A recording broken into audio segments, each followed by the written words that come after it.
Hola, en este video vamos a hablar sobre la biología del desarrollo, es decir, el desarrollo embrionario. El equipo está conformado por los locutores Eric, Alexis, Paulina, Donovan y su servidor Josué del grupo 610, sección B, a cargo de la profesora Roxana Núñez Ramos, como parte de la asignatura Biología 5 de la Escuela Nacional Preparatoria Plantel 2, Erasmo Castellanos V. Iniciemos con la fertilización de un ovocito secundario mediante un espermatozoide en las trompas de falopio del útero.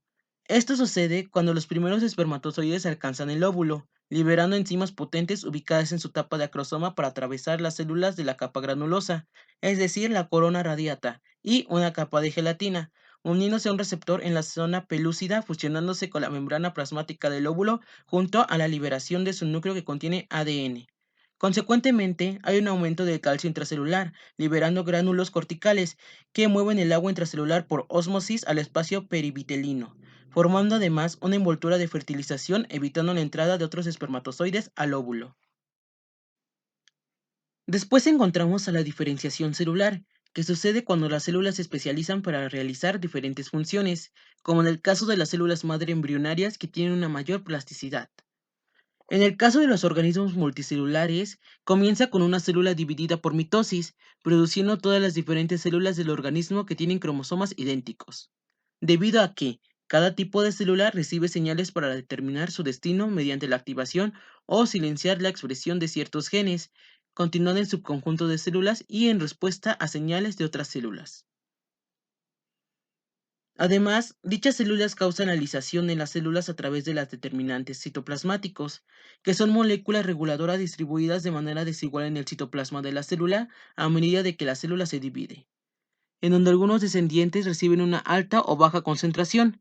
Así que, en el primer caso con una alta concentración, tendrán un patrón diferente de expresión génica.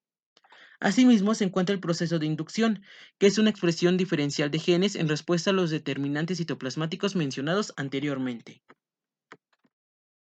Los cuerpos de los organismos multicelulares contienen tres ejes, los cuales son delanteros a posteriores, vientre a posterior y laterales a laterales.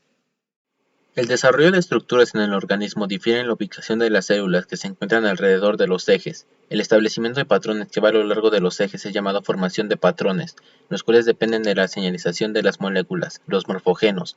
Las células son las encargadas de producir los morfogenos, los cuales se extienden para formar un gradiente de concentración, aunque existen otras células que detectan los morfogenos, actuando de varias maneras dependiendo de la concentración local. Después de la concentración local del morfogeno, les dice a las células dónde están alrededor del gradiente, lo que hace que las células se diferencien por su posición. El primer morfogeno descubierto es un factor de transcripción fabricado por el gen bicoide en la mosca de fruta llamada Drosophila melanogaster, en la etapa multinucleada del embrión. La traducción del mRNA bicoide fabrica un gradiente del factor de transcripción. Este último induce varias respuestas en celis dependiendo de la concentración de esta, lo que da pie al establecimiento del plan corporal que persiste a través del desarrollo de la larva y en el adulto. A continuación hablaré sobre la regulación del desarrollo animal. Los genes determinan el plano corporal y trabajan con genes reguladores para ajustar el desarrollo. Estos contienen planos de los factores de transcripción que controlan la transcripción de otro gen. Por lo tanto, la activación de un gen activa otro gen, creando una cascada reguladora que especifica eventos como la fertilización hasta la edad adulta. Por ejemplo, en la Drosophila melanogaster, el desarrollo comienza cuando los morfógenos de genes, como el bicoide, establecen los genes principales del cuerpo, al igual que actúan como factores de transcripción activando genes GAP, cuyas funciones es organizar las células en grupos de segmentos a lo largo del eje anterior-posterior y activan genes de reglas pares. Estos forman segmentos individuales dentro de los grupos y a su vez activan los genes de polaridad de segmentos, que ajustan el eje antero-posterior dentro de cada segmento. Por último, los genes GAP y genes de reglas de pares activan los genes homeóticos Hox, que ocasionan el desarrollo de estructuras específicas dentro de cada segmento al activar genes efectores que controlan la diferenciación celular. Los genes homeóticos o HOX son genes que dirigen el desarrollo de estructuras o segmentos específicos del cuerpo. Estos genes son homólogos, ya que se relacionan y evolucionaron de un ancestro en común, por ejemplo, los animales, ya que los genes que se encuentran en ellos son similares entre sí. Un ejemplo de cómo es que funcionan es el de la mosca de la fruta, la Drosophila melanogaster, en la cual hay 8 genes HOX seguidos, y el orden de estos indica su orden de expresión en el desarrollo de la mosca, como podremos ver a continuación.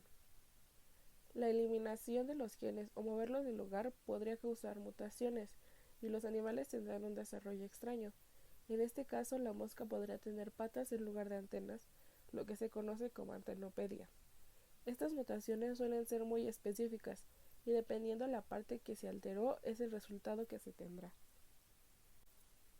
Los genes HOX contienen patrones de transcripción para los factores de transcripción.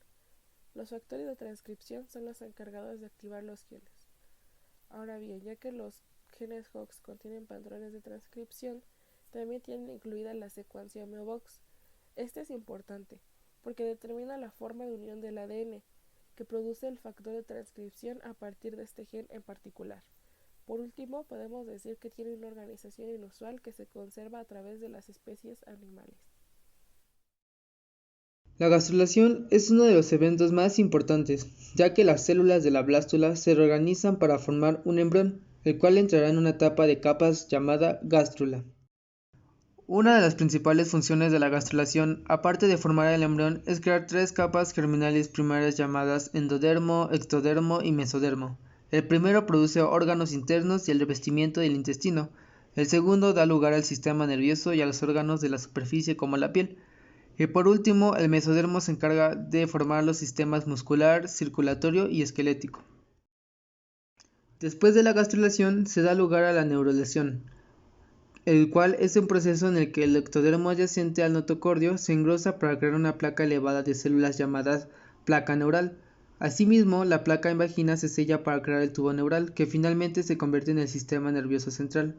Cabe mencionar que los bordes más alejados de la placa neural no se convierten en parte del tubo, sino que se convierten en células de la cresta neural que formarán células pigmentarias y el sistema nervioso periférico.